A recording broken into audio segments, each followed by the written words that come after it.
and you had a legal contract with that outside body, which was not covered by UN rules. If you had been within the UN, there is no court in the world that would have heard your case.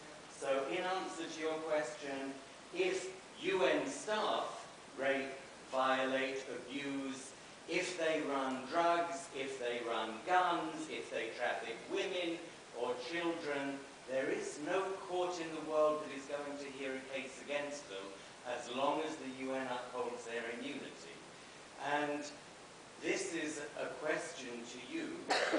What do you think UN employees, not employees of outside contractors, can do to try and get the word out? The media almost universally don't want to know because they have other interests, very often linked to contractors and linked to contracts with the UN. Is there anything that you think that UN staff can do to make a stand? Well, yes, actually, I think there is, and I totally agree with what you said, and I'm quite sure that's the way it's been for the past, since the UN's been in 1946 or whenever it came about. Madeline Reese, who is portrayed in the film, the real Madeline Reese, recently was terminated by the United Nations. I don't know if you're familiar with Madeline at all. But she recently won a case against the UN for, I believe, it was again going to be employment practice in a tribunal here in the UK. So I do know that there are ways to take the UN to court now, and she would be the one who I would contact with details of that for one, because I don't have the judgment, although she did send it to me. I haven't read it yet. With regard to being privileged because I worked for DynCorp, yeah, I really was, and unfortunately DynCorp didn't even know that because no one had ever taken them to a court before. They weren't used to that. And because of that, they began changing the contracts that they write now, and they now underwrite them under the laws of Dubai instead of the laws of the United Kingdom or England. So they found out that the rule of law wasn't so kind to them if someone actually challenged their contracts in England.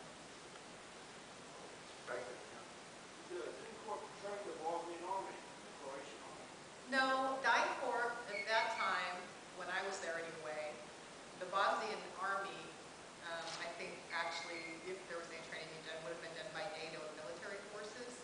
DynCorp was actually, at the time I was there, involved in the International Police Task Force as monitors training the civilian police.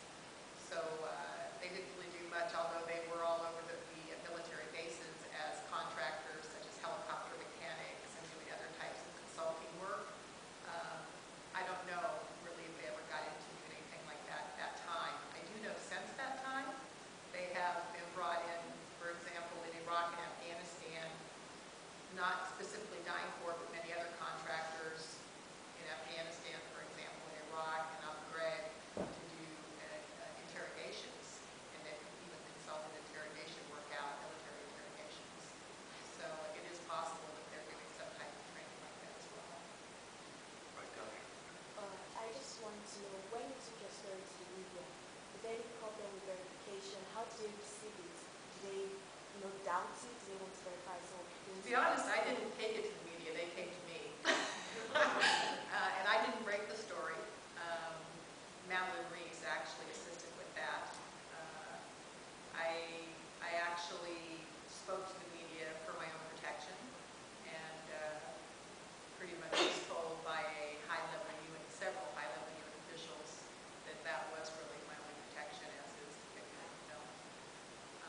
But yeah, the actual facts of when